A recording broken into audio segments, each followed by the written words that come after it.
Buenos días. En nombre de FECAICA les doy la más cordial bienvenida a nuestro evento titulado ¿Por qué las empresas de hoy invierten en sostenibilidad?, en donde esperamos tener toda la información para conocer cómo la inversión en acciones sostenibles y responsables genera más competitividad para cualquier tipo de empresa. También tendremos información de primera mano de grandes casos de éxito de empresas grandes y medianas de la región que están transformando a la sociedad en diferentes campos, considerando como pilar la innovación responsable y sostenible. Como siguiente punto en la agenda, queremos invitar a nuestro keynote speaker, Manfred Kopper, a que nos hable sobre el tema de sostenibilidad a más profundidad. Para esto, leeré una breve biografía de Manfred. Él tiene más de 14 años de experiencia en sostenibilidad, liderando proyectos en más de 14 países, trabajando en diferentes industrias como sector financiero, turismo, desarrollo inmobiliario, agrícola, telecomunicaciones, minero y salud. También diversos proyectos sobre estrategia de triple utilidad y sistemas de gestión en la dimensión de gobierno corporativo, ambiental y social. Actualmente es Senior Manager de EY, donde lidera los servicios de sostenibilidad para la firma en Centroamérica y República Dominicana. También ha colaborado con importantes organizaciones referentes en el tema, como el World Business Council for Sustainable Development, Global Reporting Initiative, Carbon Disclosure Project, INCAE Business School, gobiernos e instituciones del sector público, entre otros. Actualmente forma parte de la Junta Administrativa de Fundación Cruza. Manfred ha sido seleccionado como Global Shaper por el World Economic Forum y galardonado con el reconocimiento 40 menores de 40 por El Financiero, su edición 2012. También está entrenado por Al Gore como Climate Leader y es seleccionado como Ashoka Fellow por Ashoka. Muchísimas gracias, Manfred, por acompañarnos el día de hoy. Por favor, adelante. Hay diferentes impulsores para los empresarios y para los tomadores de decisión de por qué invertir o de por qué trabajar en sostenibilidad. Sí me gustaría resaltar que previo a la pandemia, la forma en la que hacíamos negocios, la forma en la que hacíamos política pública y la forma en la que vivíamos como seres humanos nos llevaron a un punto de quiebre o a un punto donde ya no se nos está permitiendo operar de la forma en la que estábamos acostumbrados a hacerlo. Eso ha provocado que durante la pandemia el tema de sostenibilidad, tanto en el sector privado como en el sector público y nosotros como seres humanos, nos estamos replanteando de qué forma deberíamos de vivir, de qué forma deberíamos de hacer negocios y de qué forma deberíamos de hacer política pública. Es decir, que en lugar de haberse retraído el tema, la pandemia lo ha exacerbado y lo ha llegado a un punto de discusión al más alto nivel, donde los tomadores de decisión de la mayoría de compañías están hoy asumiendo compromisos muy agresivos en temas sociales, ambientales y económicos sobre temas de sostenibilidad. Lo que se ha planteado a nivel global en el sector empresarial es que con la misma rigurosidad que hoy medimos el desempeño económico, debemos de medir el desempeño social, el desempeño ambiental y nuestro gobierno corporativo para asegurar que todo esto sea de forma transparente y de forma ética para todas nuestras partes interesadas. El tema ha tenido una gran evolución en sostenibilidad en el sector empresarial. Hace mucho tiempo se hablaba de filantropía, donde los empresarios estaban acostumbrados a donar un porcentaje de sus utilidades al final del año, normalmente un 1% de las utilidades totales, se donaban para una causa benéfica que ellos seleccionaban por afinidad, es decir, donaban un 1% de las utilidades a temas de salud, a la educación, Teletón o a cualquier actividad con la que ellos se sintieran identificados. Sin embargo, se empezaron a dar cuenta que era una gran cantidad de dinero y que no necesariamente estaba relacionado a la empresa y que tampoco estaba teniendo mucho sentido reputacional para la organización. Empieza a surgir el tema de responsabilidad social corporativa, donde se crean los primeros departamentos de responsabilidad dentro de la empresa, que lo que buscaban era ordenar esa donación en diferentes proyectos, pero que no necesariamente estaba relacionado a nada que ver con el giro de negocio ni relacionado con el core de la empresa. Es decir, teníamos programas de pintar escuelas, se tenían programas de plantar los árboles, pero no necesariamente era un programa que resonara en la caja registradora de las empresas. Y justamente eso ponía, cuando había una crisis, el departamento que más sufría o que incluso se desaparecía, era específicamente el de responsabilidad social empresarial. Avanzamos hacia estrategias de sostenibilidad integradas, donde empezamos a incorporar con la misma rigurosidad temas ambientales, sociales y de gobierno corporativo dentro de la estrategia corporativa de la organización, y empezamos a tener indicadores de desempeño.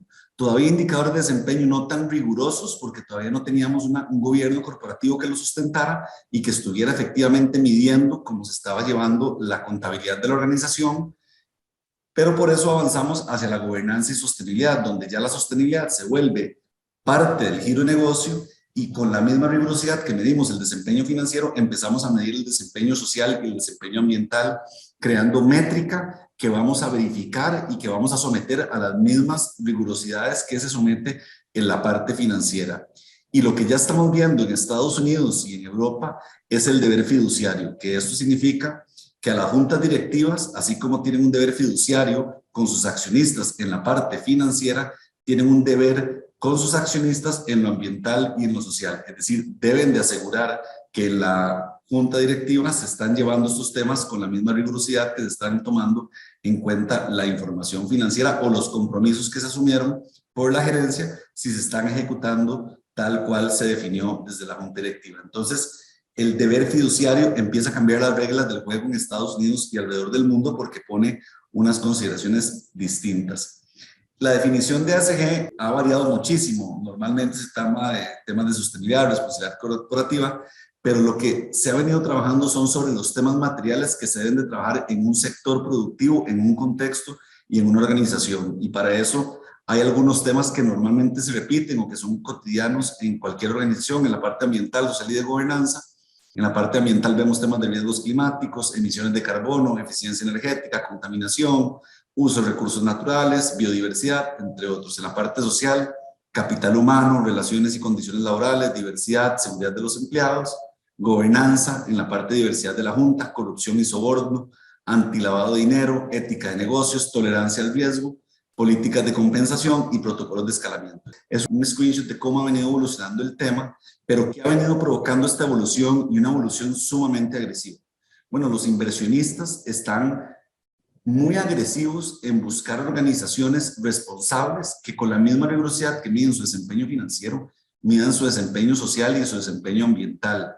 Larry Fink de BlackRock, que es el mayor propietario de activos del mundo, ha creado toda una estructura para evaluar sus empresas en el día a día, así como las evalúa en la parte financiera, evalúa los temas ASG, normalmente utiliza dos herramientas, que es SASB y el TCFD, y en la última, en enero de este año, creó una lista de 191 empresas en una lista de vigilancia climática, que su riesgo ambiental los pone en esta lista y para poder salir deben de demostrar que efectivamente están trabajando sobre esos riesgos y esas oportunidades que te presenta el cambio climático. Quiero que vean el gráfico de la derecha, donde las empresas del Standard & Poor's, las 500 empresas que publican informes de sostenibilidad, hay 500 empresas.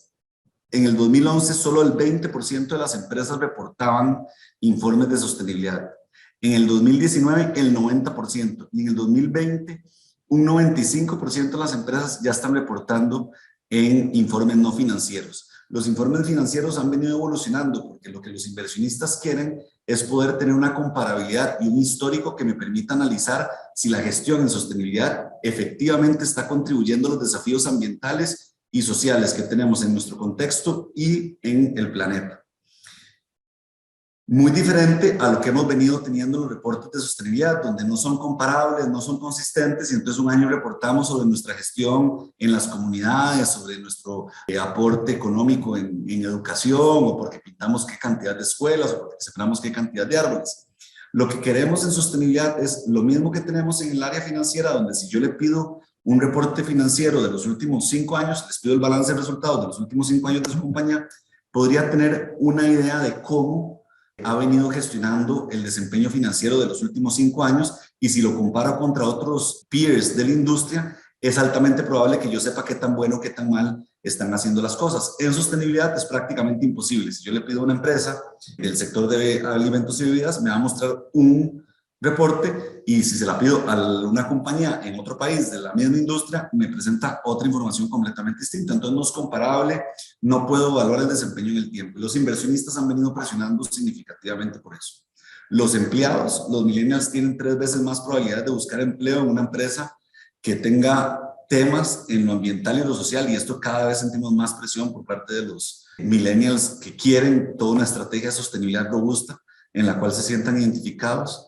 Clientes corporativos, por ejemplo, en el Carbon Disclosure Project, donde se evalúan a las empresas, muchísimas empresas están siendo calificadas de forma negativa, lo cual está provocando que estos compradores del CDP no estén adquiriendo los productos por esa calificación baja, y los consumidores que están cada vez más dispuestos a comprar productos que estén haciendo bien las cosas, y para eso normalmente buscan productos locales, auténticos, transparentes, trazables y éticos. El 59% de los inversionistas están preocupados por cuestiones medioambientales, pero me interesa más el último dato: el 87% de los encuestados está de acuerdo que las partes interesadas y no los accionistas son los más importantes para el éxito a largo plazo en la empresa. Cada vez más se está evitando la medición del corto plazo, y cada vez más estamos evitando la medición exclusiva de generación de valor para los accionistas. Cada vez más es necesario contemplar todas nuestras partes interesadas para generar valor a todos ellos. Lo podemos ver con grandes inversionistas institucionales como Goldman Sachs. Esta es una frase que puso el CEO en su Instagram: solo integrando la sostenibilidad en nuestro negocio podemos demostrar un rendimiento sólido y a largo plazo a nuestros accionistas. Las finanzas en sostenibilidad ya no están al margen, sino que cada vez son más importantes para el negocio de una empresa. Es por eso que estamos apuntando a 750 billones en temas de crecimiento de finanzas en sostenibilidad para el 2030 en asociación con nuestros clientes. 750 billones de dólares.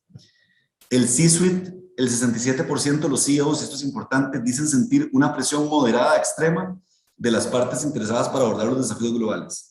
Desde EY es impresionante, en especial en estas épocas, la cantidad de llamadas de CEOs, de dueños de compañías, de tomadores de decisión diciéndonos: no sé cómo abordar el tema, no sé cómo medir esta nueva rentabilidad social, esta nueva rentabilidad ambiental, sé que tengo que contribuir más, sé que tengo que medir el impacto positivo y negativo que estoy generando, y estoy sintiendo presión de mis consumidores, de mi comunidad, de mis compradores. Necesito trabajar en esto agresivamente.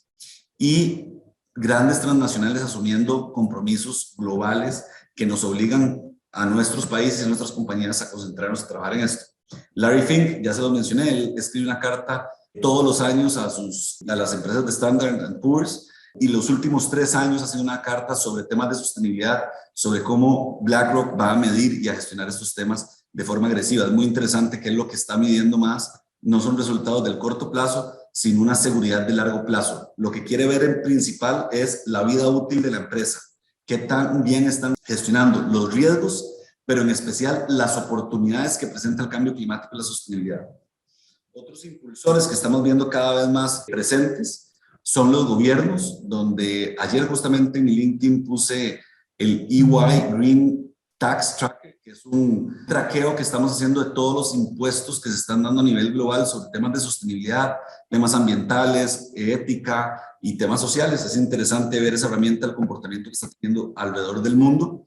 La OCDE, al ingresar Costa Rica, pasó lo mismo cuando ingresó Colombia. Tenemos una interconexión entre nuestras empresas muy grande, y hay una parte de OCDE que solicita de forma voluntaria que las empresas de más de 500 colaboradores reporten su gestión en sostenibilidad a través de un reporte no financiero.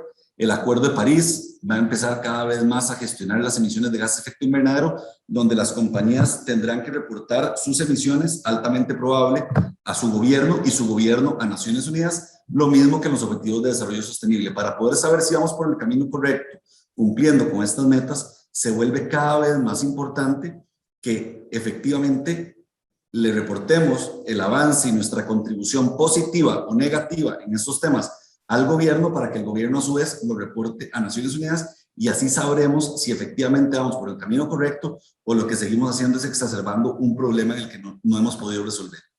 Los consumidores, el 62% Hicimos un estudio durante la pandemia y me interesa mucho que el 62% opina que es más probable que compren de compañías que creen que estén haciendo bien por la sociedad. El 29% pagaría más por marcas que contribuyen a la comunidad.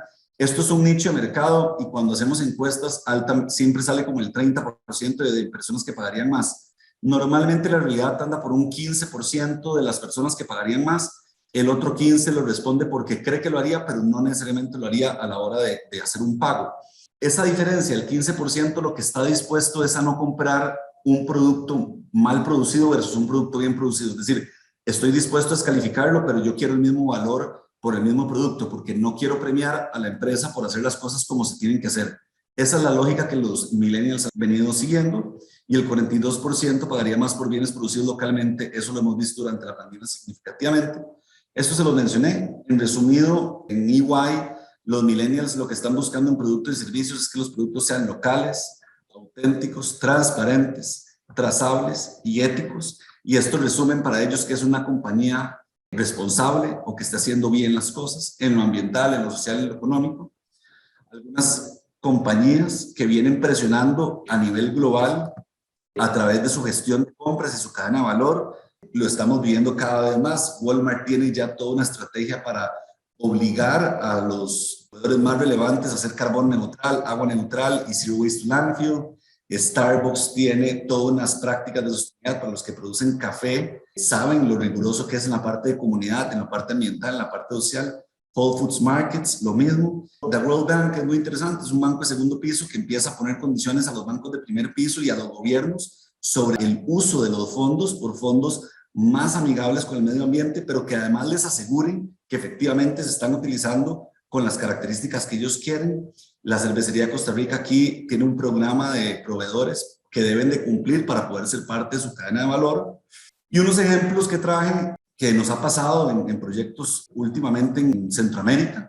Una empresa del sector de alimentos y bebidas, Whole Foods Markets, para poder ingresar a esta cadena de supermercados, le solicitó diseñar e implementar un código de ética y política de derechos humanos en cumplimiento con las normas de Access Meta, o de lo contrario tenían que sacar sus productos en menos de un mes de la cadena de supermercados. Obviamente porque ya les habían avisado hace mucho tiempo y creyeron que no era tan serio como sucedió al final, y bueno, por dicha lograron cumplir y mantenerse en la cadena de supermercados. Hace poco, con una empresa del sector de bebidas alcohólicas en República Dominicana, los gobiernos de Finlandia, Suecia, Suiza y Dinamarca les exigieron implementar la norma BSSI para gestión de salario digno, o de lo contrario no iban a poder ingresar con sus bebidas a estos mercados. El business case es muy fácil: cuánto representa el mercado y cuánto cuesta la implementación de salario digno, y ver si efectivamente valía la pena o no implementarlo. El sector bancario, lo que les mencionaba, los bancos están cada vez exigiendo y asegurándose que los bancos de primer piso cumplan con las características y factores ESG que ellos piden, el FMO, el BID, el Banco Mundial, el IFC, y ahí podemos seguir con muchísimos otros que se tienen. Entonces, estos son los grandes impulsores que estamos teniendo sobre cómo está cambiando el mundo de la sostenibilidad y el mundo de los negocios hacia una forma de hacer negocios más responsables, donde el business as usual cambió, y algo que era bonito por hacer, y como les mencionó Paola, tengo más de 14 años trabajando en esto. Durante los últimos 14 años me tocaba decirle a los empresarios: esto viene, esto viene, esto viene, esto viene, y ahora la diferencia es que esto lo tenemos encima y ahora hay que trabajarlo de forma mandatoria.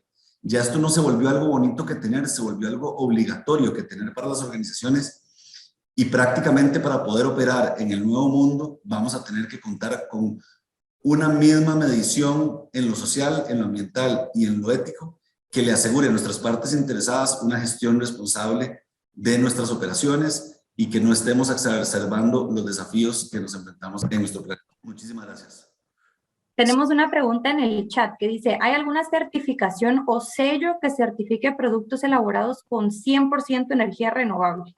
A ver, tendría que revisar sellos que certifiquen exactamente lo que me estás diciendo. Hay hoy una gran cantidad de sellos y certificaciones en sostenibilidad de diferentes tipos. En energía, por ejemplo, está la Star Energy, pero no certifica el 100% de energía. Habría que revisar. Hay 3 tipos de ecoetiquetado ambiental: el tipo 1, el tipo 2, el tipo 3. y cada uno requiere diferentes tipos de rigurosidades. El tipo 1 y el tipo 3 son los más rigurosos, que requieren una verificación de tercera parte, y el tipo 2, que es uno que acostumbramos a utilizar mucho en Centroamérica, que es más bien casi como un anuncio de información por parte de la compañía, pero que no necesariamente es una verdad a medias de alguna manera, ¿verdad? Es como yo digo que el producto es 100% natural, porque yo considero que es 100% natural, pero no porque alguien me lo esté verificando y asegurando que cumpla con las características que podrían asegurar eso. El tema de energía que vale la pena tener en cuenta, que es la ISO 50001, que es sobre gestión y eficiencia energética, que también, pero ¿verdad? Hay muchas certificaciones. Creo que lo importante es entender cuál certificación me ayuda a mí para mostrar la gestión responsable a mis partes interesadas en función de los temas críticos que yo debo trabajar como organización. Porque es muy diferente nada más tomar la decisión de, ay, qué bonito, digamos EY, que es una empresa de servicios, me encantaría trabajar en temas del mar. Bueno, pero ¿qué tiene que ver temas del mar con una organización que lo que vendemos son servicios y nuestro impacto negativo está en otra parte? Bueno, eso no necesariamente es a donde nosotros nos deberíamos de concentrarnos donde efectivamente generamos un impacto negativo para convertirlo en positivo. Y a eso se le llama, cuando seleccionamos lo que nos gusta, cherry picking, que es escojo las cerezas que me gustan y no las cerezas podridas, que es el punto de dolor que tengo o la llaga que me están presionando mis partes interesadas, y trabajo en lo que yo considero que vale la pena. Bueno, y continuamos con la agenda. Como siguiente punto tenemos un conversatorio en el que participan las empresas Licores de Guatemala, Ternova, Philip Morris International y también Manfred Copper con representación de EY. Leeré una breve biografía de cada uno de los participantes. Primero tenemos Licores de Guatemala, Luis Ibáñez Guillén. Él es Chief Executive Officer, especializado en compañías de consumo masivo. Profundamente orientado a resultados, participa en todos los aspectos del desarrollo de negocios, siendo su campo primario estrategia de negocios, innovación y el frente comercial completo. Tiene experiencia en ambientes de negocio multiculturales, complejos y competitivos. Ahora dirigiendo una operación con cadena integrada desde campos de caña, destilería, centros de añejamiento, fábricas de envasado, distribución directa de bebidas y operación internacional. Luis es ingeniero industrial con un MBA y candidatura a doctorado. Tiene 25 años de experiencia en diversas empresas, especialmente en el sector de bebidas, destacando su larga estadía con la multinacional cervecera SABMiller en varios países de la región y ahora CEO de Licores de Guatemala. Bienvenido, Luis. Gracias, Paola. Muy amable. Tenemos también a Rodrigo Tona. Es alto ejecutivo y fundador de empresas con más de 20 años de experiencia persiguiendo un futuro sostenible. A través de la economía circular sostenible, estrategias de innovación relacionadas con emprendimientos adaptativos y disruptivos, también cuenta con un título de ingeniería industrial y una maestría en administración. Fue nombrado Sustainability Champion 2021 por la revista inglesa The Purchaser. Está en la lista de los 100 latinos más comprometidos con la acción climática de la organización Sasha Mama, empresario más influyente del 2019 por la revista Derecho y Negocios, y es considerado uno de los 15 ejecutivos con mayor ética profesional de Centroamérica por la revista Suma. Rodrigo ha viajado por las Américas, Europa y Asia, entendiendo las necesidades de los grupos de interés para la construcción de una sociedad más sostenible. Rodrigo es un reconocido experto regional en innovación sostenible que contribuye constantemente a crear medios innovadores para la descarbonización mundial, la economía circular, la democratización de los mercados sociales y el comercio, utilizando su amplio conocimiento de alcance global, la mejora continua y la innovación, el emprendimiento corporativo, las tecnologías disruptivas y las tendencias. Bienvenido, Rodrigo. Muchas gracias. Tenemos también con nosotros a Susana Vázquez. Ella es representante de Philip Morris International, abogada y notaria con estudios de posgrado en política y diplomacia comercial, con 20 años de experiencia en negociaciones comerciales internacionales, coordinación interinstitucional para el desarrollo e implementación de políticas y legislación en diversos temas relacionados con comercio internacional, propiedad intelectual y la industria farmacéutica. Es especializada en propiedad intelectual contratación pública. Trabajó por 12 años en el Ministerio de Comercio Exterior de Costa Rica, teniendo a cargo la dirección de negociaciones comerciales en dichos temas, en diversos tratados de libre comercio, incluyendo el DRCAFTA y el Acuerdo de Asociación entre la Unión Europea y Centroamérica. Fue directora de Asuntos Corporativos y Legales por más de 7 años en Stein Corp, compañía farmacéutica, con presencia en Centroamérica y el área andina.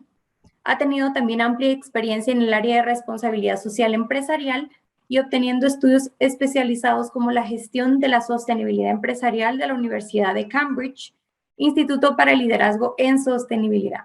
Actualmente es directora de Asuntos Externos para Centroamérica en Philip Morris International. Bienvenidos a todos.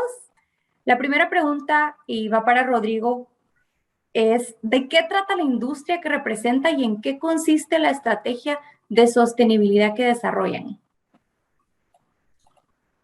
Bueno, buenos días a todos. Mil gracias por la oportunidad. Realmente un gusto estar aquí siempre reunidos como una región tratando de abordar este tema en conjunto. Nuestro grupo es un grupo que nace y se origina dentro de lo que es la industria de empaques plásticos y evolucionamos por más de 40 años dentro de esta industria. A lo largo de todo este tiempo nos enfocamos mucho en el tema de la mejora continua y hace 10 años vimos que había que hacer un replanteamiento importante de para dónde iba la industria, particularmente hacia dónde iba la industria de los plásticos. Y eso nos llevó a reconfigurar la visión que teníamos en cómo transformar una industria tradicional en la industria más sostenible de la industria de los empaques de Latinoamérica. Ese reenfoque nos hizo valorar completamente la cadena de valor, ver río arriba todas las oportunidades que habían, desde la producción de materias primas alternas y río abajo hasta la distribución de la última milla. El grupo eventualmente se concentra en 5 grandes categorías: fabricación de materias primas alternas, fabricación de empaques sostenibles, modelos de logística y distribución, y la parte final que fuera todo el concepto de distribución de última milla. Y hemos establecido negocios distintos en cada una de estas áreas y operando en múltiples países. La parte interesante y lo que me apasiona a mí es que la sostenibilidad y los negocios realmente nosotros no los vemos que están ni separados ni divorciados, y por el contrario que nunca compiten. Yo parto del principio básico que la humanidad, el problema más grande que enfrentamos es que somos grandes usuarios de recursos y tenemos que reconocer el rol que los humanos jugamos en la construcción de una sociedad sostenible.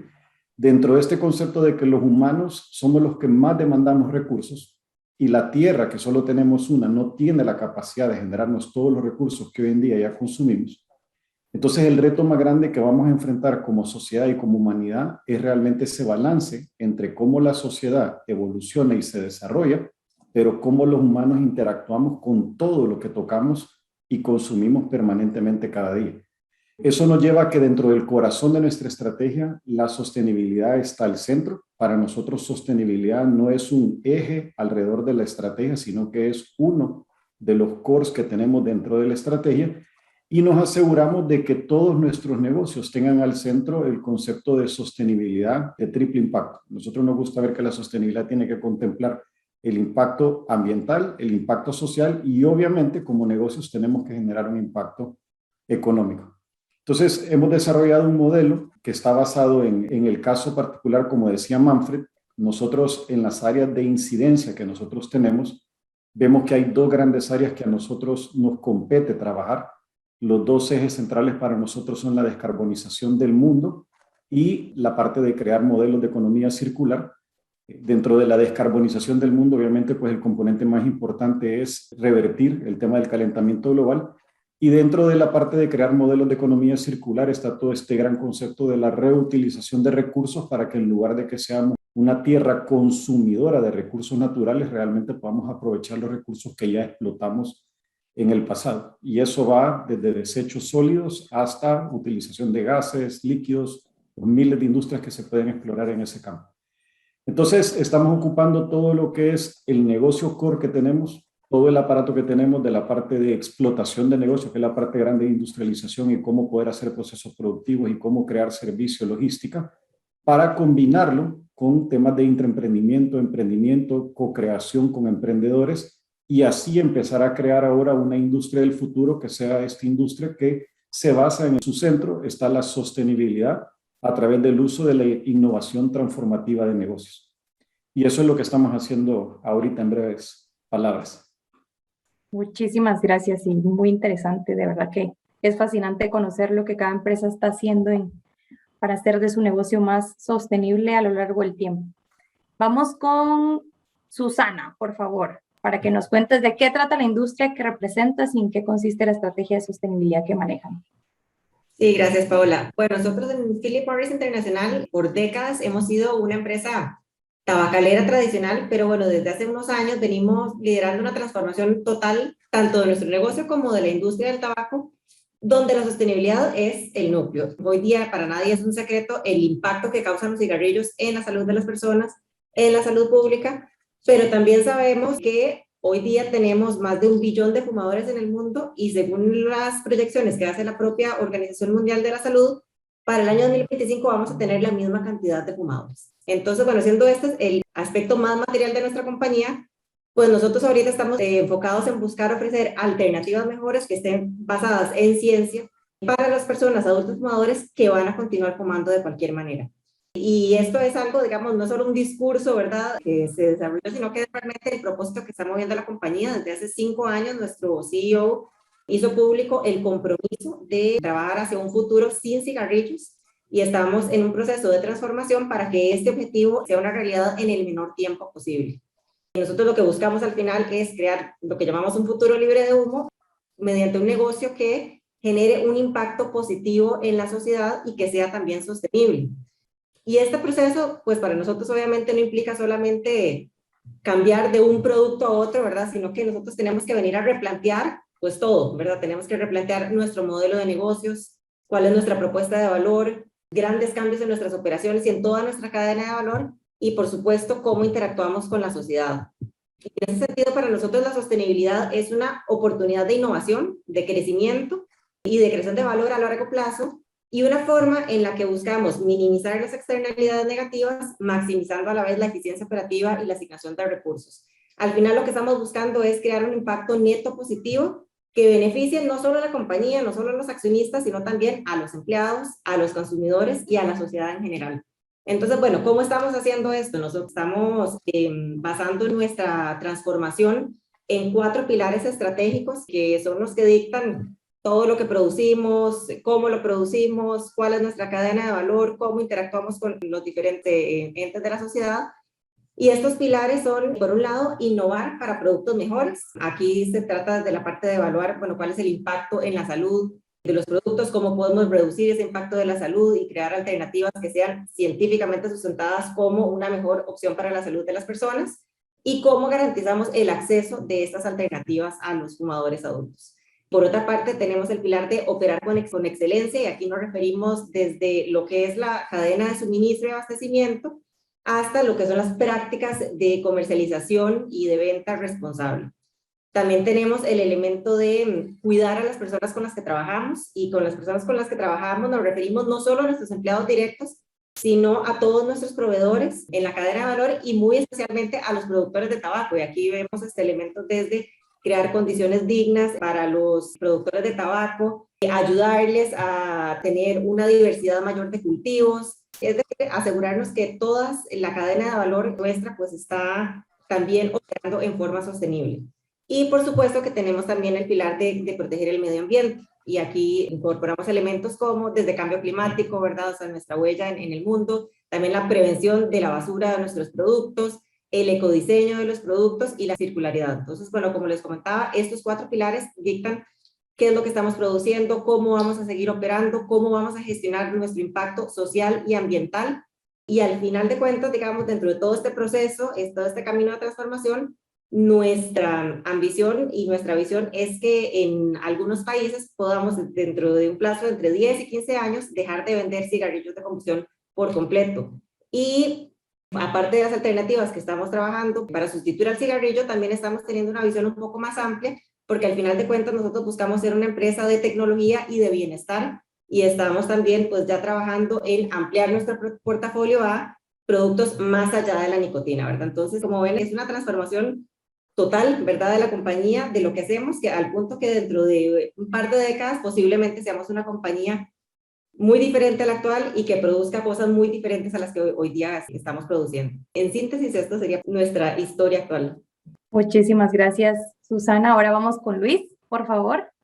Gracias, Paola. Licores de Guatemala es una industria verticalmente integrada que arranca desde las plantaciones y todo el trabajo y tema con comunidades que eso lleva, y procesamos hasta el producto, hasta llevarlo a los mercados internacionales. Entonces pasamos por las plantaciones, tenemos la destilería, añejamos nuestros productos, producimos todo tipo de bebidas alcohólicas de distintos gradajes, marcas, rones, de gines, en fin, y los llevamos a través de nuestras propias plantas de envasado, vamos a través de nuestros propios sistemas de distribución, tenemos partners en el exterior para distribuirlas, en fin. Somos una compañía que arranca desde la gota, desde la semilla, y termina en el consumo social de un consumidor en cualquier parte del mundo, en muchos países. Para nosotros la experiencia de sostenibilidad ha sido una experiencia que ha venido de la fuerza del consumidor. Para nosotros la sostenibilidad no es una opción, no es un tema de elección, es un tema de cómo hacemos los negocios hoy día. Y lo hemos entendido de esa manera a partir de la fuerza de nuestros consumidores. Somos una compañía profundamente orientada al mercado, al entendimiento de las corrientes, y como lo comentaba Manfred hace algunos momentos, la fuerza ha venido y está viniendo del consumidor millennial, del consumidor de nueva generación, que está exigiéndoles a las compañías una responsabilidad en cuanto al tratamiento, a la confección de sus productos. Entonces, la fuerza vino de parte de los mercados exigentes. Nosotros vendemos mucho a países nórdicos, vendemos alcohol, marcas, también productos terminados. Entonces, esas comunidades, esos colectivos empezaron a ser mucho más exigentes con los requisitos para poner los productos en el mercado, y eso generó la corriente transformacional de nuestra compañía. Nosotros empezamos de allí y empezamos a transformar los procesos en cada una de nuestras unidades de negocio para terminar en el campo. Una compañía como la nuestra tuvo la facilidad de que al ser una cadena integrada, nosotros mismos podíamos ejecutar los cambios. No todas las compañías tienen esa posibilidad, porque tienes que recurrir en muchos casos a terceros, que parte del proceso lo tienes fuera de tu propia compañía. En nuestro caso, la cadena integrada nos permitió regresar desde el último punto del consumidor e ir transformando hasta nuestros esquemas de trabajo en las plantaciones. Básicamente, nosotros en sostenibilidad nos dedicamos en dos ejes. El primer eje, la sostenibilidad ambiental, que es un tema clave y crucial para poder operar en mercados del exterior. Entonces, tenemos programas para reducción de consumo de combustibles fósiles, programas para usos de energía renovable, programas para reducción de gases. Tenemos nuestra propia unidad de forestación y mitigamos nuestras emisiones. El total de nuestras emisiones es mitigada por nuestra misma generación. Entonces, no requerimos recurrir a otras compañías para compra de bonos de carbono, lo hacemos nosotros mismos. Entonces, en esa parte, el pilar de sostenibilidad ambiental es sumamente importante, y tenemos una larga lista de todas las certificaciones que se requieren para tener acceso a determinados mercados.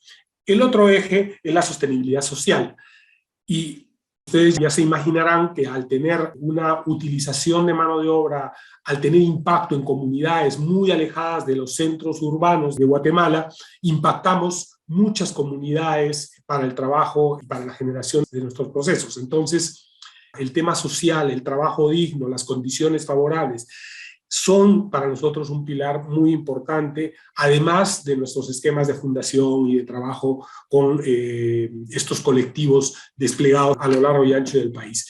Pero el tema central es que somos firmemente creyentes que sin la sostenibilidad ambiental y la sostenibilidad social, la precariedad de nuestra empresa o la sostenibilidad de nuestra empresa en el tiempo estaría seriamente comprometida. O sea, nosotros estamos mirando esto en 10, 15, 20 años, y afortunadamente habíamos empezado un tiempo atrás para poder garantizar acceso a los mercados. Así es como lo miramos, así es como lo entendemos. Muchísimas gracias, Luis, y también me parece increíble que lo tengan ya estructurado en toda su cadena. Manfred, por favor, bueno, ya nos hablaste un poco de EY, pero para ampliar la pregunta, ¿de qué trata la industria y en qué consiste básicamente la estrategia de sostenibilidad que implementan?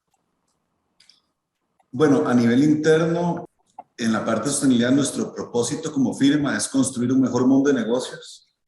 En Centroamérica en particular nos hemos concentrado, bueno, y a nivel global también, tenemos un voluntariado muy pequeño en la parte ambiental o cosas más para sensibilizar, pero nuestro voluntariado es relacionado a nuestro giro de negocio. Nosotros ayudamos ONGs y emprendedores a que, en el caso de las ONGs, puedan convertir esa organización sin fines de lucro en una organización autosuficiente que pueda escalar el impacto positivo que está tratando de generar en su país. Entonces, a través de consultoría, acompañamiento legal o de nuestros servicios a un costo cero, es decir, a pro bono, les damos acompañamiento a estas organizaciones.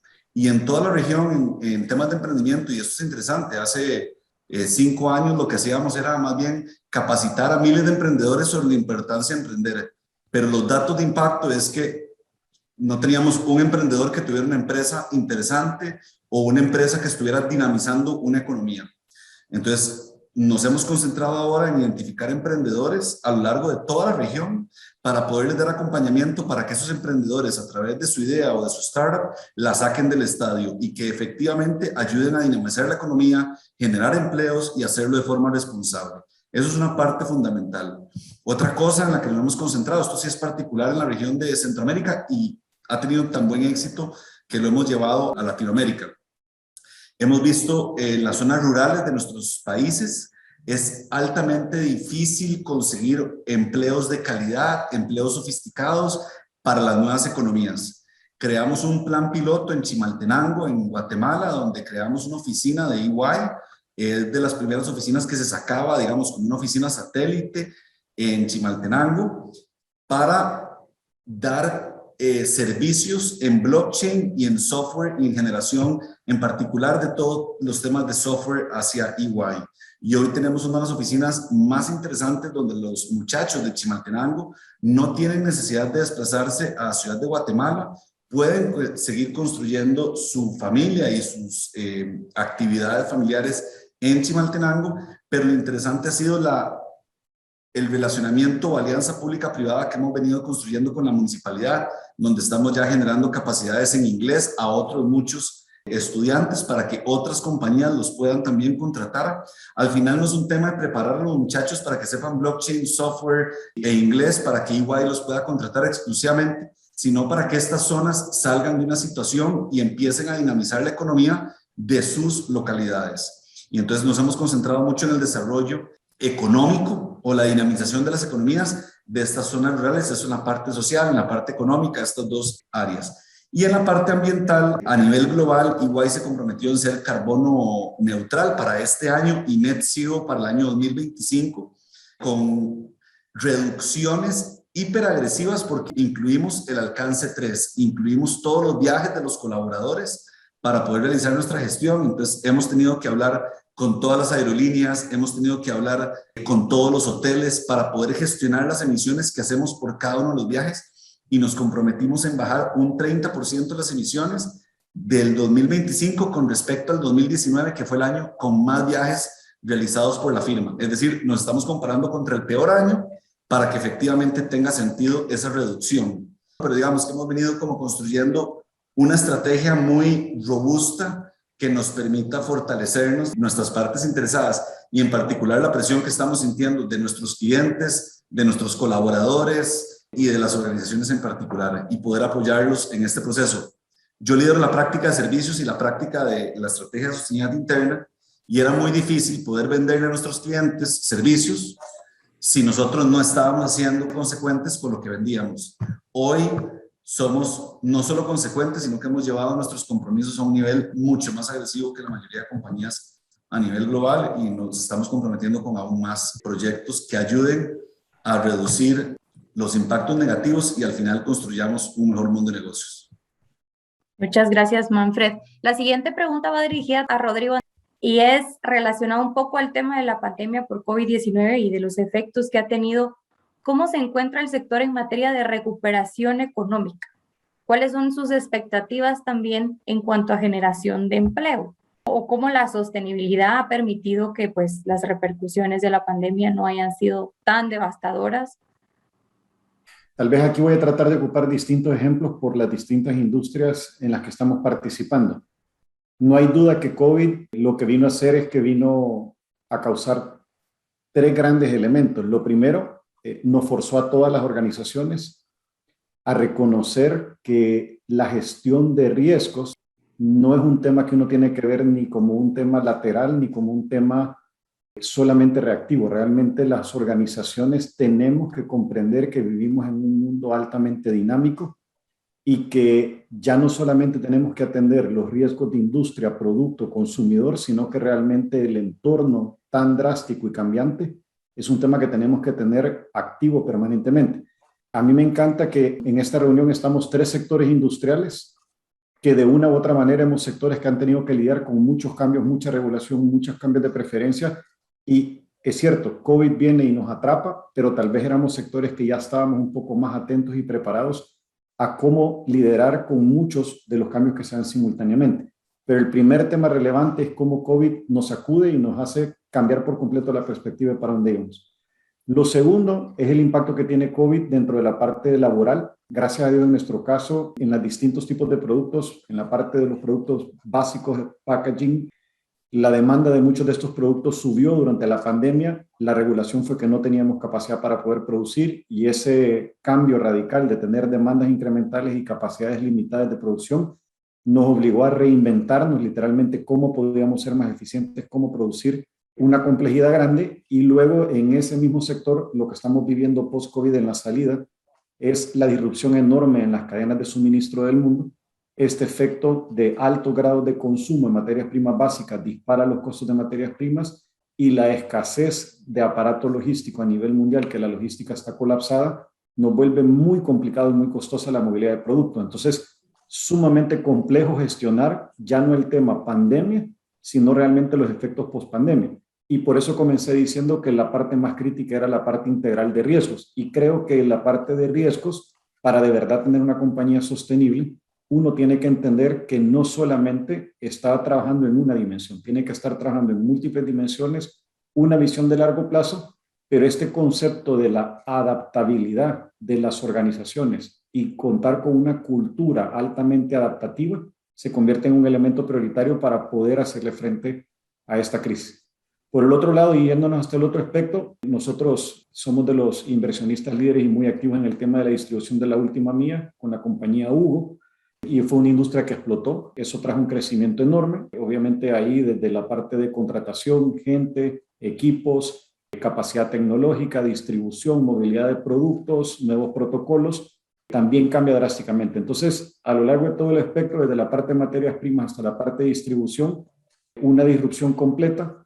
Estamos viendo la construcción de un nuevo mundo post-COVID, con algunos cambios de preferencia importantes de consumidor, con algunos hábitos importantes que nacen desde la casa y el nuevo concepto de lo que va a ser la parte del trabajo hogar. Y estamos viendo también a un consumidor mucho más atento a la parte digital y mucho más activo a interacciones permanentes. Entonces, sí creemos que ahorita estamos viviendo una irrupción de este acomodamiento del mundo pre-COVID, el mundo post-COVID, toda la inyección que llega a los mercados de capital, que eso ha sacudido la demanda del mundo, nos está poniendo muchos aprietos en la parte supply chain, pero la realidad es que se va a construir un mundo post-COVID. Y la parte interesante para las organizaciones es cómo no perder esta oportunidad de lo que estamos aprendiendo en este momento, manejando crisis, pero realmente aprendiendo y reformulando competencias dentro de la organización para hacerle frente a este mundo que nos vendrá en los próximos años. O sea, estamos ya construyendo una nueva manera de hacer negocios. Muchas gracias, Rodrigo. Y esta pregunta también va para Susana. ¿Cómo se encuentra el sector en materia de recuperación económica y cuáles son las expectativas del sector en cuanto a generación de empleos? Yo creo que el tema económico con el contexto de la pandemia pues es algo que ha afectado a lo largo del mundo a todas las compañías. Sin embargo, A pesar de este contexto, realmente las perspectivas de la compañía en el avance del negocio han sido bastante positivas. Como les explicaba al principio, realmente el foco de nuestra empresa está en lograr que las personas dejen de fumar, que más bien dejar de vender nuestro principal producto tradicional y buscar que las personas que desean continuar consumiendo nicotina o tabaco migren a alternativas menos dañinas. Entonces, en este camino, pues nosotros tenemos métricas para lograr que los ingresos netos de la compañía provengan cada vez más de estas alternativas libres de humo. Y actualmente una cuarta parte ya de nuestros ingresos netos pues provienen de alternativas libres de humo, y nuestra meta para el 2025 es que un 50% de estos ingresos provengan de estas alternativas. Más allá que eso, y como les comentaba que también estamos diversificando el portafolio a productos más allá de la nicotina, nuestra meta para el 2025 es tener al menos $1 billón de ingresos netos de productos más allá de la nicotina. Y volviendo a las alternativas libres de humo, pues nuestra meta es para el 2025 tener al menos 100 mercados en donde esas alternativas estén disponibles. Al cierre del 2020 ya hay 64 mercados alrededor del mundo donde estos productos se han puesto a disposición, incluso de hecho en Costa Rica, que es donde yo estoy basada, tuvimos el lanzamiento del producto en media pandemia. Ya en Centroamérica también el producto está en Guatemala hace más de 4 años. Y la idea es ir pues paulatinamente poniendo a disposición estas alternativas en la mayor cantidad de mercados posibles. En lo que es inversión en investigación y desarrollo, actualmente el 100% de nuestros gastos o nuestra inversión en desarrollo está en productos libres de humo y productos más allá de la nicotina. Entonces, a pesar del contexto pandemia, pues hemos logrado asegurar que se pueda seguir dando y avanzando en esa transformación en una forma sostenible. En cuanto al tema de generación de empleo, nosotros pues al inicio de la pandemia, de hecho a nivel global, la compañía asumió un compromiso de no reducir las planillas o no despedir personas en el contexto de la pandemia, lo cual es obviamente una presión grande para la compañía, pero bueno, nos pareció que también parte del aporte social que la compañía debe hacer eso es pues tratar de contener el impacto, ¿verdad?, en las personas y principalmente con nuestros empleados en la mayor medida de lo posible. Pues entonces ese fue el compromiso que la compañía asumió. Gracias, Susana, y excelente, me parece muy buena esa política que adquirieron. Y bueno, en esa línea también tengo una pregunta para Luis. ¿Cómo va a impactar la sociedad con sus proyectos de sostenibilidad? Porque nos hablaba que se trabaja desde las comunidades hasta el consumidor final. ¿Cómo se ve impactada la sociedad? En principio creo que es muy importante que las empresas líderes en cada uno de sus sectores tengan un convencimiento y a partir del convencimiento un programa, porque somos nosotros los que lideramos el cambio del comportamiento del colectivo y el cambio del comportamiento de las empresas que con otros tamaños o parte de nuestras cadenas van a contribuir. Por ejemplo, aquí quiero hacer un recuento de una de las experiencias que nos pasaron. Un supermercado en Dinamarca agarra y te dice, mira, a partir de tal fecha necesito, lo ilustró ahí creo Manfred en alguna de sus láminas, a nosotros nos pasó, requerimos determinada certificación porque queremos el fair trade, queremos que las empresas que nos venden los productos tengan tratamientos propios, correctos, con el desarrollo humano, con el tratamiento a la persona. Y eso te lo cascadea hacia abajo, hacia una de nuestras empresas distribuidoras. La empresa distribuidora viene con su compañía productora, en este caso nosotros, y nosotros a su vez tenemos que implementarla hacia adentro. Entonces, el tema de sostenibilidad es un impacto de cascada, que ese es tu punto central. Cuando uno empieza a ejecutar estos cambios en distintas partes del proceso, empieza a cascadear a las empresas conectadas y todos somos parte de una red, porque todos nos proveemos de alguien o proveemos a alguien, empieza el impacto en cadena porque se empieza a generar el diálogo práctico y concreto de qué vas a hacer para contribuir, porque yo tengo un target que alcanzar, porque yo tengo un compromiso para poder llegar a determinado mercado en las condiciones pactadas. Entonces, creemos que el punto central de esta historia es que las empresas que estamos comprometidas y metidas en sostenibilidad lideramos la conversación y tenemos que ponerla en el centro de gravedad de la conversación del resto de los actores económicos. El segundo impacto evidentemente tiene que ver ya con las vidas. Nada de esto, todo esto es abstracto si es que no termina, al final de cuentas, en qué le pasa a un ser humano en determinada población, en determinada función. Y ahí son dos los temas claves. En principio, impactamos a las comunidades porque las comunidades tienen que ver que su calidad de vida, sus condiciones de trabajo están evolucionando positivamente.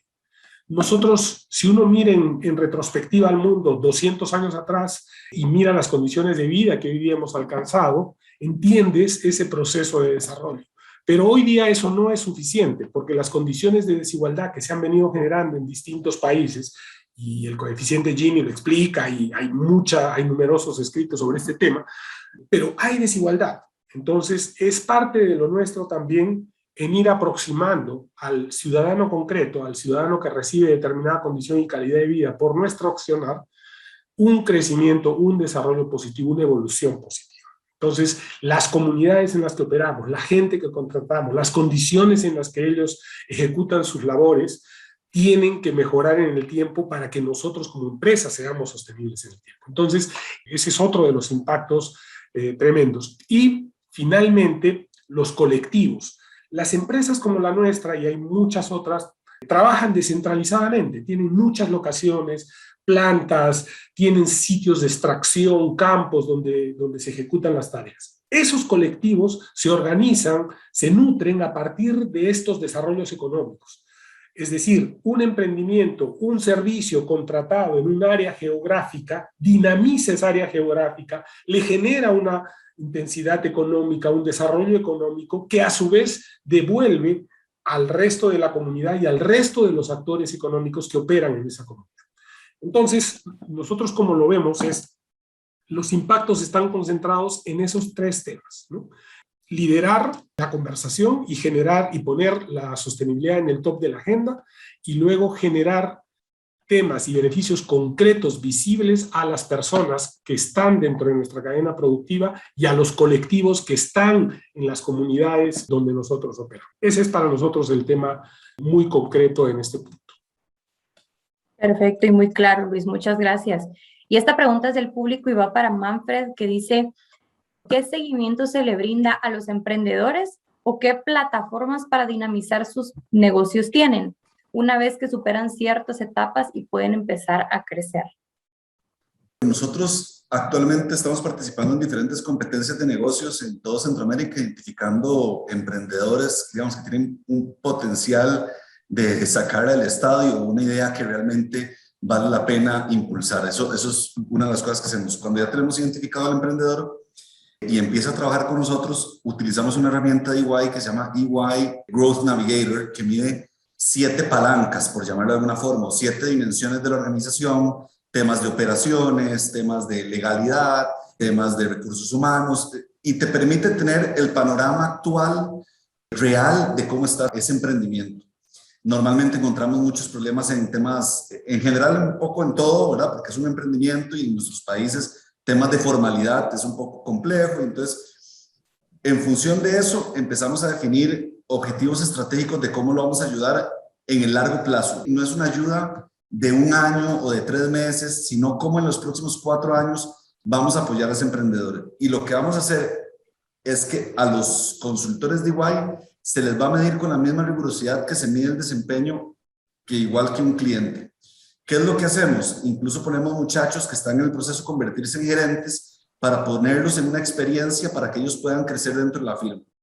Y les vamos a poner, ok, si una de las metas es el crecimiento en ventas, ¿cuánto está vendiendo actualmente? Y si a partir de tu consultoría y del apoyo que estamos generando, efectivamente logramos aumentar las ventas. Hace poco estábamos ayudando una ONG que es más un emprendimiento social que quería expandirse en el resto de Latinoamérica, y entonces la meta de los consultores de EY era cómo apoyamos en su crecimiento en el resto de países, y era relativamente fácil. ¿Cuántos países estás operando hoy y cuántos países estás operando en el año 13? Hemos pasado de 1 país a 8 países y efectivamente ir midiendo cada uno de estas variables, porque lo que no queríamos era que no tuviéramos métrica de impacto y que el resultado fuera ayudamos o apoyamos a 10 emprendedores, o una palabra que a mí me afecta mucho, que es impactamos la vida de 100 personas, o impactamos ¿cómo? Por una charla, o cómo le impactamos, cuál fue el efecto que generó nuestro apoyo a ese emprendedor.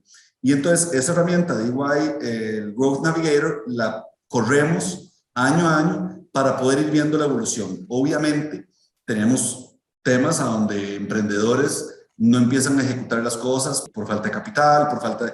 Entonces, ok, tenemos que ir viendo cómo los vamos apoyando un poquito más lento. Lo peor, y digamos, ha sido una experiencia en los últimos años, es qué tanto apoyo de una consultora del tamaño de EY pueden absorber, porque nosotros les podemos poner apoyo en la parte legal, en la parte fiscal, en la parte de operaciones, en la parte de talento humano, en la parte de sostenibilidad. Pero si el emprendedor lo que tiene es un todólogo que es el gerente de recursos humanos, el gerente, lo asfixiamos y en lugar de que lo ayudemos, lo ahogamos en el proceso. Entonces, establecer con él esos objetivos se vuelve fundamental para ayudar al crecimiento de la organización. Creo que ahí respondí un poco más de la cuenta, pero... Gracias, Manfred. Bueno, y la siguiente pregunta va para Susana. Algunos de los expertos invitados nos puede comentar sobre los costos, beneficios y riesgos de implementar la sostenibilidad. Primero, Susana, por favor. Yo creo que el tema de la sostenibilidad ya dejó de ser un nice to have y ya dejó de ser optativo. Yo creo que es una obligación de todas las compañías es operar sus negocios en forma sostenible y conocer y medir cuáles son los aspectos más materiales del impacto que tiene cada compañía, tanto en materia ambiental como en materia social, y cómo abordar esos impactos. Yo creo que también desde esa perspectiva es importante ver, digamos, los temas de sostenibilidad no como un gasto, ¿verdad? ¿Cuánto me cuesta?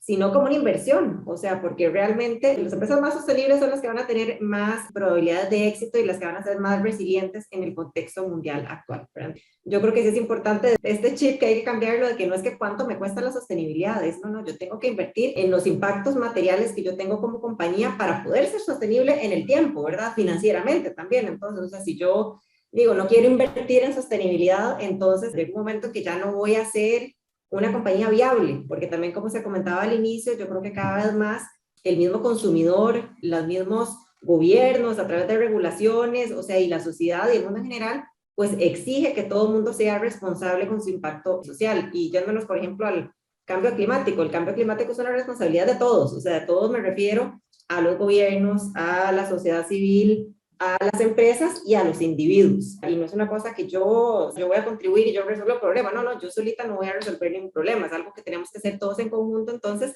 con esa mentalidad es que tenemos que pensarlo. Entonces, yendo, por ejemplo, al caso de nuestra compañía, por supuesto que nosotros que definimos, bueno, ¿cuáles son nuestros impactos materiales principales? Por una parte, el impacto de salud, ¿verdad? Voy a investigar, voy a invertir, voy a contratar a 500 científicos top, ¿verdad? Para que me puedan ayudar a definir, bueno, cuál es el principal impacto, cómo lo elimino, cómo lo sustituyo.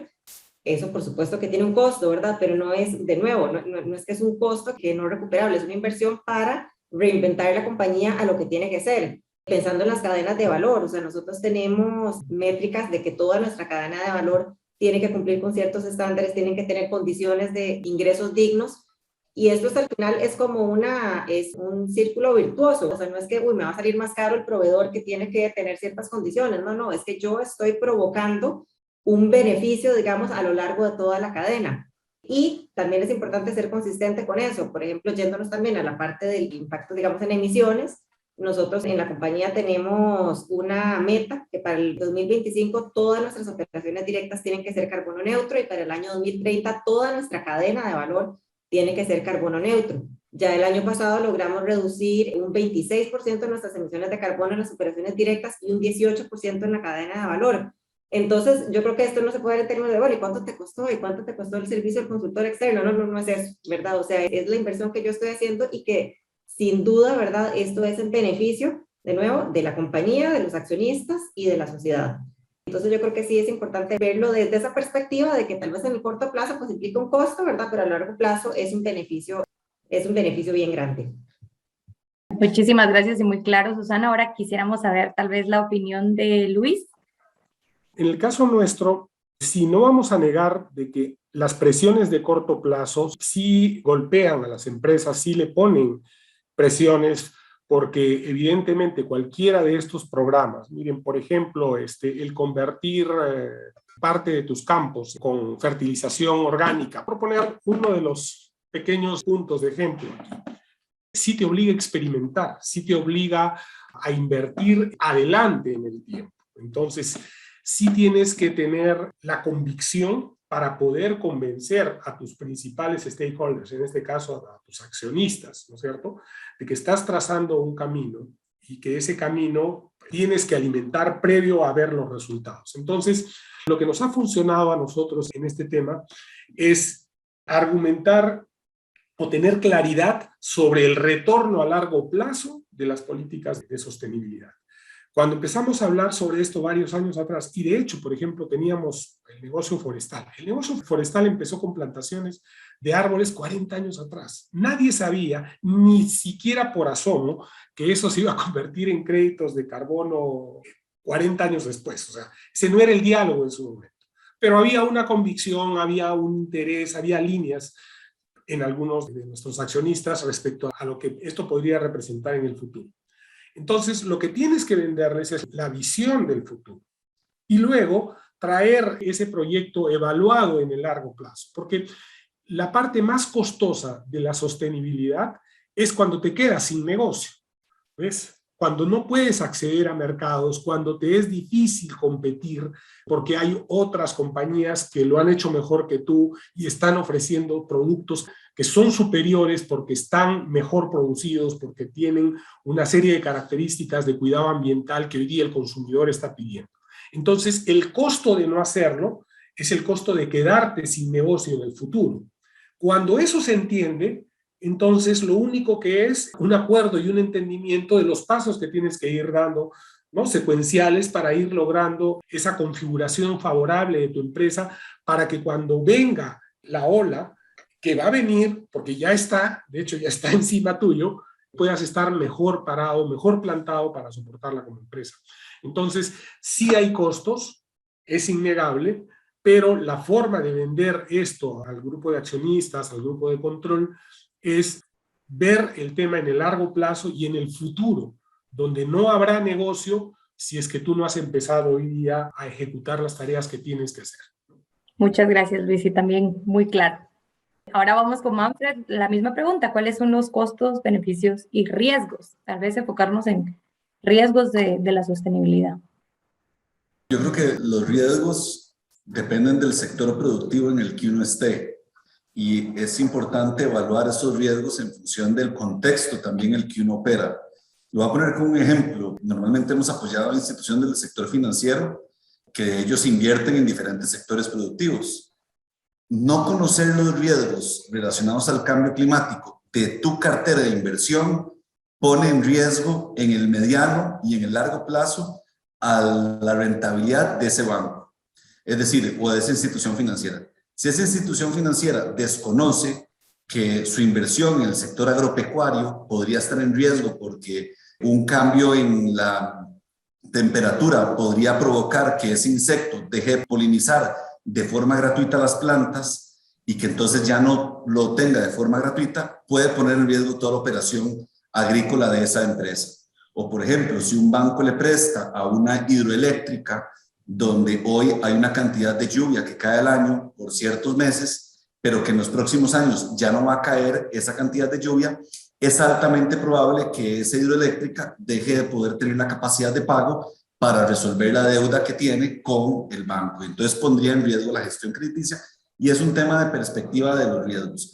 Así como el sector agropecuario debe conocer cuáles son los riesgos que me presenta el tema del clima, temas sociales, entre otros. A mí también me gusta no solo verlo desde una perspectiva de riesgo y decirle a la gente asústese porque esto viene, sino también verlo desde una perspectiva de oportunidad.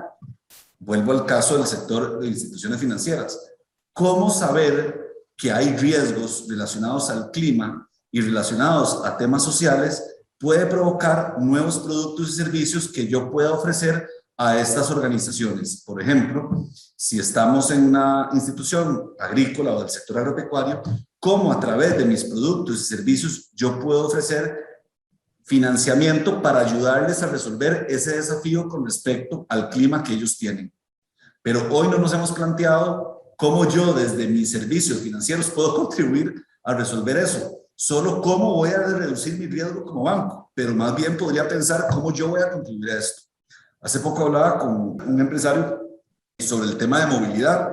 Le decía, bueno, que estaba muy preocupado de que siente que todos los gobiernos están apoyando la movilidad eléctrica y los vehículos eléctricos y el transporte público, y bueno, y que ellos están muy metidos en el crédito personal de vehículos. O sea, bueno, ¿cómo más bien pensamos? Es decir, eso viene, si vos querés seguir tratando de financiar eso por el resto de la vida, es altamente probable que la vida útil de tu organización no va a ser larga, sino que va a durar lo que duren los vehículos. ¿Cómo hacemos productos para financiar vehículos eléctricos, para promover la movilidad pública, para promover esto y que tus servicios estén acorde a las nuevas necesidades y los desafíos que va a generar el cambio climático, la parte social y el gobierno corporativo? Entonces, quería como poner esos ejemplos porque me parecen muy prácticos para entender el tema de riesgos y oportunidades que nos presentan para todos, en el contexto en el que operemos, en el país en el que estemos y en la realidad que tengamos. Lo que tenemos es que abrir el panorama de nuestra visión, que antes solo medíamos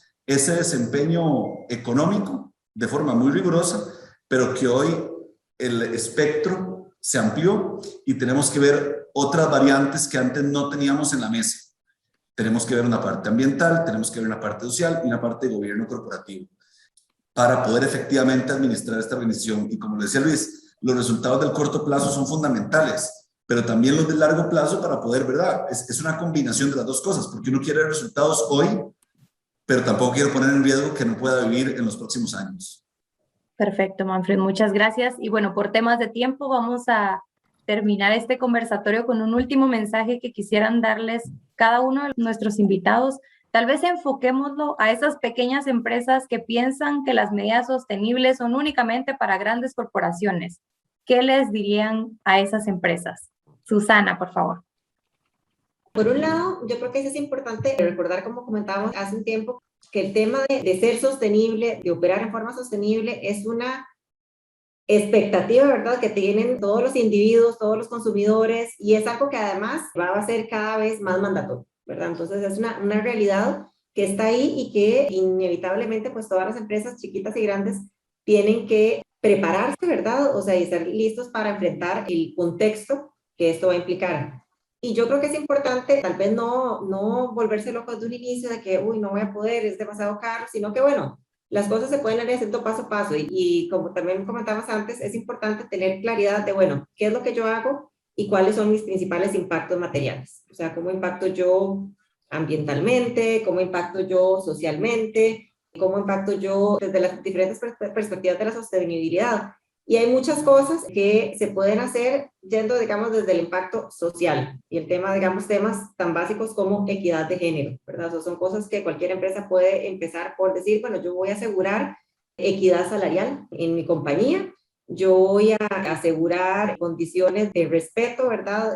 No solo en equidad de género, ¿verdad? Sino inclusión y diversidad en general en la compañía, ¿verdad? Y eso es algo que cada vez más las personas, sobre todo las personas jóvenes, valoran y se fijan en eso a la hora de definir a dónde quiero trabajar yo, ¿verdad? O sea, con quién quiero yo que sea mi empleador. Después, o sea, yendo al aspecto ambiental. Bueno, o sea, soy una empresa que vende una cafetería, ¿verdad? O sea, bueno, ¿cuál es mi impacto ambiental? O sea, las pajillas, los recipientes donde sirvo el café. O sea, son cosas que, de nuevo, se pueden ver como oportunidades en, bueno, yo voy a promover en conjunto con mis clientes, ¿verdad? O sea, a que en conjunto contribuyamos a reducir la basura plástica. Y eso es algo que, de nuevo, los usuarios cada vez más dicen, no, yo no voy a ir a ver dónde me consigo el café más barato. Yo voy a ir al lugar en donde percibo un mayor valor agregado desde el punto de vista de calidad del producto y desde el punto de vista de responsabilidad de la compañía. Y de ahí creo que ese análisis es válido y es aplicable en cualquier compañía, desde una compañía chiquitita, una compañía mediana a una compañía grande, ¿verdad? Es eso, es tener claro cuáles son mis impactos, de qué forma yo los puedo abordar, de qué forma los puedo mitigar y de qué forma yo puedo ir creciendo, ¿verdad? O sea, y obteniendo valores agregados adicionales dentro de mi operación sostenible. Muchísimas gracias. Ahora, Luis, por favor, tu mensaje final. Yo creo que nosotros debemos estar convencidos en general, todo el colectivo, de que no hay ningún esfuerzo inútil y no hay ni empresa chica o empresa grande cuyo impacto no vaya a ser importante.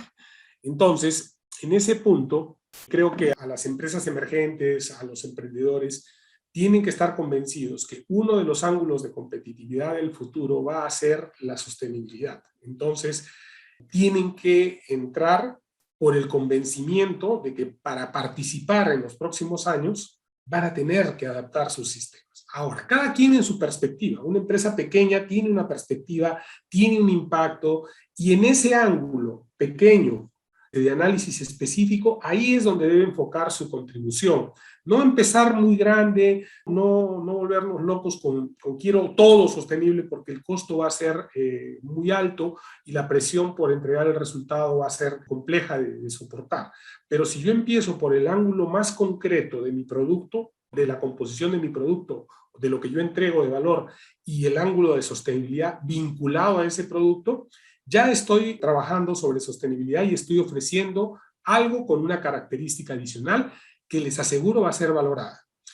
Y en la otra línea, las empresas que tenemos y usamos cadenas productivas, ¿no? que contratamos muchos proveedores. Nuestra responsabilidad es empezar a empujar al resto de nuestras cadenas a cada vez más contribuir. Quiere decir que si tienes 3, 4 proveedores de servicios o de bienes que tú usas, deberás privilegiar, deberás tratar de trabajar con aquellos que estén generando condiciones de sostenibilidad en los negocios que tienen. Porque así se genera el círculo virtuoso de empujar al colectivo, de empujar a la sociedad a condiciones mejores de vida. Entonces, el tema es claro, no hay empresa chica, no hay empresa grande, todos somos parte de un eslabón de alguien. Entonces, tenemos que hacer nuestra contribución y enfoquemos nuestra contribución en el ángulo que nos corresponde. ¿Correcto? Entonces, si yo tengo múltiples unidades productivas, pero tengo una unidad que emite mucho gas, tengo que concentrarme en eso. Si consumo mucha agua, tengo que concentrarme en el uso del agua. Si hago mucho uso de mano de obra intensiva, debo concentrarme en las condiciones. En fin, encontremos en cada uno de los ángulos, seamos muy concretos también.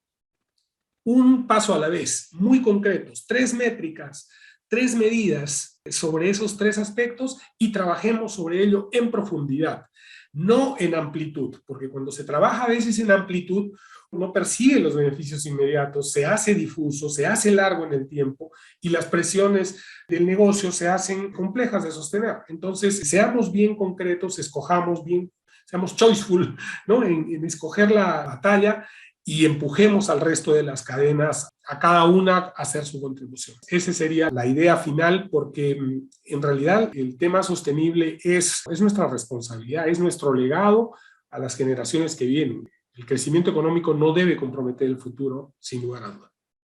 Qué buen mensaje, Luis. Muchísimas gracias. Y Manfred, por favor, un mensaje final. Creo que reforzar lo que decía Luis y Susana, una de las formas en las que yo veo cuando una empresa tiene necesidades es que está apuntando a los 17 Objetivos de Desarrollo Sostenible y considera que está aportando a todos. Yo inmediatamente sé que cuando el reporte de sostenibilidad reporta más de 10, ya hay una oportunidad aquí porque efectivamente le está apuntando o está disparando al aire a muchísimas cosas y no se puede comer tanto. Lo mismo pasa con un emprendedor, es mejor apuntarle a una cosa, al tema material, al tema crítico que tiene como emprendedor y efectivamente disparar directo hacia ese para efectivamente poder mostrar una contribución dentro de todo ese ecosistema. Y creo que para poder operar en la formalidad o en la nueva formalidad que vamos a tener empresarial, el tema de sostenibilidad se va a volver fundamental. Así como hoy llevamos la contabilidad de la empresa, vamos a tener que llevar la contabilidad de nuestros temas materiales. ¿Cuántos son? Podemos empezar con 1 o 2 y después podrá ir creciendo, pero va a ser fundamental para poder ser una organización formal dentro del ecosistema empresarial. Y me gustaría terminar diciéndoles que el mejor momento para empezar era hace 20 años, pero el mejor momento para empezar es hoy. Y entonces no lo dejen para mañana, sino que empecemos hoy a trabajar en sostenibilidad y a incorporar esos temas dentro de nuestra organización. Y por favor, no solo lo vean como un costo, sino como una oportunidad para generar mejores negocios que suenen o resuenen en su caja registradora. Perfecto. Muchísimas gracias, de verdad, a todos nuestros invitados. Conocimos una pincelada de todos los aportes que cada una de sus empresas representadas brinda al medio ambiente, a la sociedad y a la economía. Vimos que no necesitamos iniciar con grandes inversiones Desde las pequeñas acciones sostenibles que tomemos podemos empezar a garantizar el mantenimiento de la economía a través del tiempo. La sostenibilidad, como bien lo dijeron, es tarea de todos. Con esto cerramos el evento. Muchísimas gracias por su participación. Por favor, síganos en nuestras redes sociales como FECAICA, en Twitter, Facebook y en LinkedIn. Un verdadero gusto compartir este espacio con ustedes. Muchísimas gracias y que tengan un excelente día.